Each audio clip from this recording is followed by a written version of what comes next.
ब्रह्मपिचाश व हिमालयी संत रमेसर बाबू अपने कार्यालय में अपनी सीट पर बैठकर फाइलों को उलट पलट रहे थे।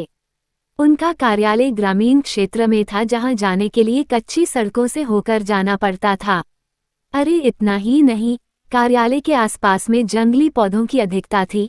कहीं कहीं तो ये जंगली पौधे इतने सघन थे कि एक घने जंगल के रूप में दिखते थे। कार्यालय के मुख्य दरवाजे को छोड़ दे तो बाकी हिस्से पूरी तरह से घास फूस आदि से ढके लगते थे। कार्यालय के कमरों की खिड़कियों आदि पर लंबे लंबे घास फूसों का साम्राज्य था। दिन में भी कार्यालय में एक हल्का अंधकार पसरा रहता था, जिससे ऐसा लगता था कि यह कार्यालय हरी भरी वादियों में शांत मन से बैठा हुआ किसी गहरे चिंतन में डूबा हुआ हो। क्योंकि इस कार्यालय में कुल कर्मचारियों की संख्या मात्र 5 ही थी, जिसमें से एक रामखेलावन थे, जो चपरासी के रूप में यहाँ अपनी सेवा दे रहे थे। रामखेलावन ही वह व्यक्ति थे जिनके कार्य व्यवहार से यह शांत कार्यालय कभी कभी मुखर हो उठता था और कर्मचारियों की हंसी ठिठोली से जाग उठता था। रामखेलावन जी पास के ही एक गांव के रहने वाले थे और प्रतिदिन कोई न कोई असहज घटना कार्यालय के बाकी 4 कर्मचारियों को सुनाया करते थे। वे विशेषकर जब भी कार्यालय में प्रवेश करते तो सबसे पहले रमेसर बाबू के कमरे में जाते और राम राम कहने के साथ ही शुरू हो जाते कि बाबू कल तो गांव में गजब हो गया था। रमदैया को जंगल में चुड़ैल ने पकड़ लिया था तो मनोहर का सामना एक भयानक भूत से हो गया था। जब तक रामखेलावन जी सभी कर्मचारियों से मिलकर कुछ भूत प्रेत गांव गड़ा की बातें नहीं बता लेते, उन्हें कल चैन नहीं पड़ता था। कोई कर्मचारी रामखेलावन की बातों को सहजता से सुनता तो कोई केवल हाँ हूँ करके उस ओर कान नहीं देता और उन्हें स्टोव जलाकर चाय बनाने के लिए कह देता या पानी की ही मांग करके उनसे बचने की कोशिश करता। पर रामखेलावन की बातों को रमेसर बाबू बहुत ही सजगता से सुनते और पूरा ध्यान देते हुए बीच बीच में हाँ हूँ करने के साथ कुछ सवाल भी पूछते। एक दिन की बात है, रामखेलावन जी कार्यालय थोड़ा जल्दी ही पहुंच गए और सीधे रमेसर बाबू के कमरे में घुस गए। पर उस समय रमेसर बाबू अपनी कुर्सी पर नहीं थे, शायद वे अभी कार्यालय पहुंचे ही नहीं थे। रामखेलावन थोड़ा डरे सहमे लग रहे थे और बार बार अपने माथे पर आ रहे पसीने को गमछे से पोंछ रहे थे। वे ज्यों ही कमरे से बाहर निकले त्यों ही कार्यालय के प्रांगण में उन्होंने रमेसर बाबू को अपनी साइकिल को खड़े करते हुए देखा। वे दौड़कर रमेसर बाबू के पास पहुंच गए और बिना जेरमी किए ही हकलाकर घबराकर बोले, बाबू बाबू, कल रात को तो गजब हो गया। मेरा पूरा परिवार आफत में आ गया है। समझ में नहीं आ रहा है कि क्या करूं। रमेसर बाबू ने उन्हें अपने कमरे की ओर चलने का इशारा करते हुए आगे आगे तेज कदमों से अपने कार्यालय कक्ष में प्रवेश किए। फिर एक कुर्सी पर रामखेलावन जी को बैठने का इशारा करते हुए अपने झोले को वहीं मेज पर रखकर एक गिलास में पानी लेकर कक्ष के बाहर आकर हाथ धोए। उसके बाद कमरे में लगे हनुमान जी की फोटो को अगरबत्ती दिखाने के बाद अपनी कुर्सी पर बैठते हुए रामखेलावन जी से बोले, रामखेलावन जी अब अपनी बात पूरी विस्तार से बताए। उनकी अनुमति मिलते ही रामखेलावन जी कहना शुरू किए, बाबू कल मैं जब शाम को घर पर पहुंचा तो पता चला कि मेरी बहू कुछ लकड़ी आदि की व्यवस्था करने जंगल की ओर गई थी और वहीं उसे किसी चुड़ैल ने धर लिया था। वो इधर उधर जंगल में भटक रही थी, तभी कुछ गांव के ही गाय बकरी के चरवाहों की नजर उस पर पड़ी। वे लोग स्थिति को भांप गए और मेरी बहू को पकड़कर घर पर छोड़ गए। फिर गांव के ही सोखा बाबा ने झाड़ फूंक की, उसके बाद उस चुड़ैल से छुटकारा मिला। पर आज सुबह फिर से उस पर चुड़ैल हावी हो गई है। सुबह से ही सोखा बाबा उसे उतारने में लगे हैं, पर वह छोड़कर जाने का नाम ही नहीं ले रही है। समझ में नहीं आ रहा है कि क्या करूं। रामखेलावन की बातों को सुनकर रमेसर बाबू थोड़े गंभीर हुए और अचानक पता नहीं क्या सूझा कि हंसने लगे। रमेसर बाबू की यह हालत देखकर रामखेलावन जी तो और भी हक्के बक्के हो गए। उन्हें समझ में नहीं आया कि आखिर इनको क्या हो गया, कहीं इन पर भी तो किसी भूत प्रेत का साया नहीं पड़ गया। अभी रामखेलावन जी यही सब सोच रहे थे, तभी रमेसर बाबू अपनी कुर्सी पर से उठे और बिना कुछ बोले रामखेलावन को अपने पीछे आने का इशारा करते हुए कमरे से बाहर निकल गए। कमरे से बाहर निकलकर रमेसर बाबू पास की ही एक झाड़ी से कुछ पत्तों को तोड़ा और मन ही मन कुछ मंत्र बुदबुदाए। फिर रामखेलावन को उन पत्तों को देते हुए बोले कि आप इसे पीसकर अपनी बहू को पिला दें और अपने घर पर ही रुकें। मैं कार्यालय में कुछ जरूरी कामकाज निपटाकर अभी 1-2 घंटे में आपके घर पर पहुंचता हूँ। रामखेलावन जी बिना कुछ बोले केवल सिर हिलाए और उन पत्तों को लेकर घर की ओर बढ़े। रास्ते में उन्हें केवल एक ही बात खाए जा रही थी कि रमेसर बाबू को यहाँ आए 3 साल हो गए, पर कभी उन्होंने इस बात का जिक्र नहीं किया कि वे भूत प्रेतों को उतारना भी जानते हैं। कहीं वे मजाक में तो इन पत्तों को तोड़कर झूठ मूठ में कुछ बुदबुदाकर मुझे नहीं दे दिए। पर रमेसर बाबू ऐसा नहीं कर सकते, वे तो बहुत गंभीर आदमी हैं और हमारी सारी बातों को भी तो बहुत गंभीरता से लेते हैं और समय समय पर हर प्रकार से हमारी मदद भी तो करते रहते हैं। ना, वे मेरे साथ मजाक नहीं कर सकते।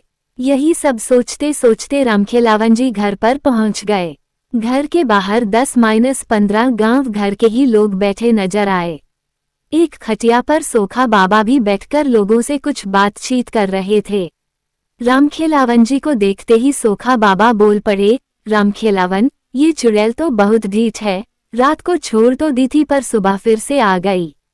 2-3 घंटे मैंने कोशिश किया पर छोड़कर जाने का नाम ही नहीं ले रही है, अभी भी आंगन में नाच कूद रही है। मेरे मंत्रों का अब तो उस पर कुछ असर भी नहीं हो रहा है, यहाँ तक कि मेरा भी मजाक उड़ा दी। इतना सब होने के बाद मैं उसे छोड़कर बाहर आकर बैठ गया हूँ। मैं अब कुछ नहीं कर सकता। मेरा जितना पावर था वो सब अजमा लिया। रामखेलावन जी सोखा बाबा के ही बगल में बैठते हुए अपनी लड़की को आवाज लगाए। उनकी लड़की घर में से दौड़ते हुए बाहर निकली। फिर रामखेलावन जी ने उन पत्तों को उसे देते हुए कहा कि अभी इसे पीसकर बहू को पिला दो, अगर ना नूक करती है तो जबरदस्ती पिलाओ। इसके बाद रामखेलावन की लड़की उन पत्तों को लेकर घर में गई तथा उन पत्तों को पीसकर अपनी भाभी को पिलाई। अरे ये क्या! एक घूंट अंदर जाते ही रामखेलावन जी की बहू तो काफी शांत हो गई और वहीं आंगन में ही एक तरई पर बैठ गई। अब उसके व्यवहार में काफी अंतर आ गया था। उसका कूदना नाचना बंद हो गया। रामखेलावन जी की लड़की दौड़ते हुए घर में बाहर निकली और रामखेलावन जी की ओर देखकर बोली, बाबू बाबू। भूजी को अब आराम हो गया है, वे आंगन में ही अब शांति से बैठ गई हैं। बाहर जितने लोग बैठे थे वे सब हतप्रभ हो गए। आखिर जो चुड़ैल इतने बड़े सोखा से बस में नहीं आई, वह 2-4 पत्तों को पिलाने से कैसे बस में आ सकती है? आखिर वे कैसे पत्ते थे? क्या किसी धर्म स्थान से लाए गए थे या किसी बहुत बड़े पंडित, ओझा, सोखा आदि ने दिए थे? वहां बैठे लोगों में से एक ने रामखेलावन जी की ओर देखा पर कुछ बोले इससे पहले ही रामखेलावन जी ने उन पत्तों के बारे में बता दिया। सभी लोग बिन देखे उस रमेसर बाबू के प्रति नतमस्तक हो गए। सोखा बाबा ने कहा कि वास्तव में आपके रमेसर बाबू तो बहुत पहुंचे निकले। जिस चुड़ैल को बस में करने के लिए मैंने सारे के सारे हथकंडे अपना लिए, उसे उनके मंत्रित 2-4 पत्तों ने बस में कर लिया। फिर तो रामखेलावन जी थोड़ा तनकर बैठ गए और लगे रमेसर बाबू का गुणगान करने। अभी वे लोग आपस में बात कर ही रहे थे तभी रमेसर बाबू की साइकिल वहां रुकी। रमेसर बाबू को देखते ही रामखेलावन जी दौड़कर रमेसर बाबू के हाथ से साइकिल लेकर खुद ही खड़ी करते हुए बोले, रमेसर बाबू, आपके पत्तों ने तो कमाल कर दिया। अब बहू काफी अच्छी है और शांति से आंगन में बैठी है। रमेसर बाबू के इतना कहते ही वहां बैठे सभी लोग खड़े हो गए और रमेसर बाबू की जेरमनी करने लगे। रमेसर बाबू सबका अभिवादन स्वीकार करते हुए उन लोगों के बीच ही एक खाट पर बैठ गए। फिर रमेसर बाबू ने रामखेलावन जी की बहू को घर में बाहर बुलवाया। वो काफी शांत थी पर रमेसर बाबू को लगा कि अभी भी वो चुड़ैल यहीं है और पत्ते का असर खत्म होते ही फिर से इसे जकड़ लेगी। रमेसर बाबू ने रामखेलावन जी की बहू को अपने पास बैठने का इशारा करते हुए कुछ मंत्र बुदबुदाने लगे। अरे ये क्या! रामखेलावन जी की बहू घबराकर बोल उठी, मुझे छोड़ दीजिए, मैं जा रही हूँ, मैं अब कभी भी इसे नहीं पकड़ूंगी।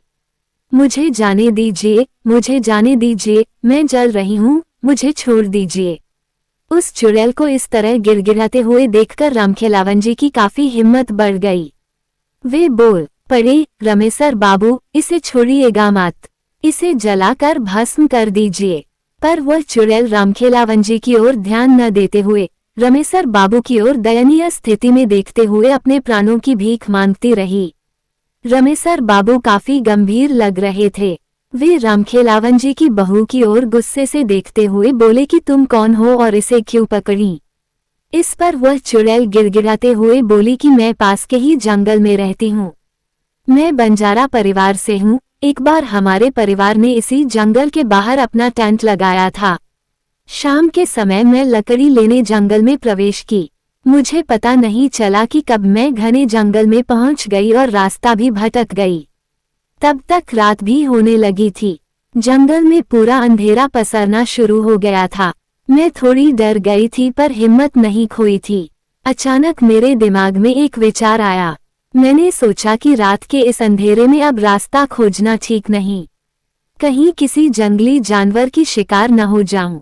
इसलिए मैंने हिम्मत करके वहीं एक मोटे जंगली पेड़ पर चढ़कर बैठ गई। मैंने सोचा कि सुबह होते ही मेरे परिवार के लोग जरूर मुझे खोजने आएंगे और अगर नहीं भी आए तो मैं दिन में अपना रास्ता खोज लूंगी। पर वह रात शायद मेरे जीवन की समाप्ति के लिए ही आई थी। मैं जिस पेड़ पर चढ़कर बैठी थी उसी पर एक प्रेत का डेरा था। आधी रात तक तो सब कुछ एकदम ठीक ठाक था, पर उसके बाद अचानक वह प्रेत कहीं से उस पेड़ पर आ बैठा। उसके आते ही जैसे पूरे जंगल में भयंकर तूफान आ गया हो। अनेकों पेड़ों की डालियां तेज हवा से डरावने रूप से हिलने लगी थीं। मुझे देखते ही वह जोरदार ढंग से अट्टहास किया और मुझे कोई प्रेतनी ही समझकर बोला कि तुम्हें पता नहीं कि यह मेरा निवास है। मैं कुछ जरूरी काम से जंगल से बाहर क्या गया, तूने मेरे बसेरे पर कब्जा कर लिया। मैं तुझे छोड़ूंगा नहीं। इतना कहकर वह मेरे तरफ झपटा। अत्यधिक डर से तो मेरी चीख निकल गई। मैं बहुत तेज चिल्लाई कि मैं कोई प्रेतनी नहीं हूँ, मैं इंसान हूँ, इंसान। मेरी बातों को सुनकर तो वह और जोर से अट्टहास करने लगा और बोला कि मुझे एक संगिनी चाहिए। तुझे अगर सही सलामत रहना है तो मुझसे विवाह करना होगा, मरता क्या ना करता। मैंने सोचा कि अब इस समय बस एक ही रास्ता है कि इसकी बातों को मान लिया जाए और दिन उगने के बाद यहाँ से खिसक लिया जाएगा। मैंने उसके हाँ में हाँ मिलाते हुए अपनी सहमति दे दी। मुझे क्या पता था कि यह सहमति मुझ पर बहुत भारी पड़ेगी। इतना कहने के बाद रामखेलावन की बहू पर सवार वह चुड़ैल फूट फूट कर रोने लगी। रमेसर बाबू थोड़े भावुक हो गए और उसके प्रति थोड़ी नरमी दिखाते हुए पानी भरा लोटा उसको पीने के लिए दे दिए। 2-4 घूंट पानी पीने के बाद उसने फिर से कहना शुरू किया। मेरी सहमति देने के बाद वह प्रेत पता नहीं कहाँ गायब हो गया। उसके गायब होते ही मैंने थोड़ी चैन की सांस ली, पर यह क्या अभी 10-15 मिनट भी नहीं बीते होंगे कि उस जंगल में जैसे भूचाल आ गया हो। एक बहुत बड़ा तूफान आ गया हो। कितने पेड़ों की पता नहीं कितनी डालियां टूटकर धरती पर पड़ गईं। कम से कम सैकड़ों भूत प्रेत वहां उपस्थिति हो गए थे। चारों तरफ चीख पुकार मचा हुआ था। कुछ डरावनी अट्टहास कर रहे थे तो कुछ इस डाली से उस डाली पर कूद फांद रहे थे तो कुछ ताली बजाकर नाच रहे थे। मुझे तो कुछ समझ में ही नहीं आ रहा था कि यह सब क्या हो रहा है।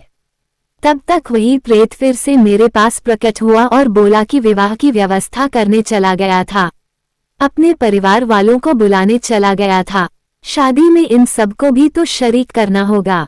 अरे ये क्या, अब तो मेरी शामत आ गई। पूरा शरीर पीला पड़ गया, कुछ बोलने की हिम्मत नहीं रही। तभी अचानक एक प्रेतनी वहां प्रकट हुई और उस प्रेत से लड़ने लगी।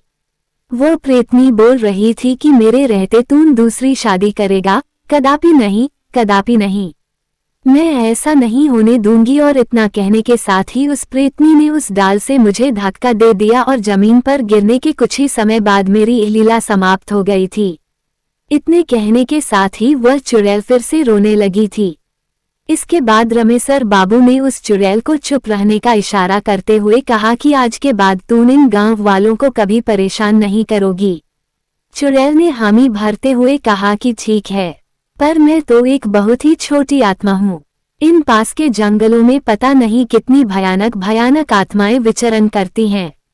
आप उन सब से इस गांव वालों को कैसे बचा पाएंगे? उस चुड़ैल की इस बात को सुनते हुए रमेसर बाबू हल्की मुस्कान में बोले, तून तो बकस इन लोगों को, बाकी भूत प्रेतों से कैसे निपटना है वह तून मुझ पर छोड़।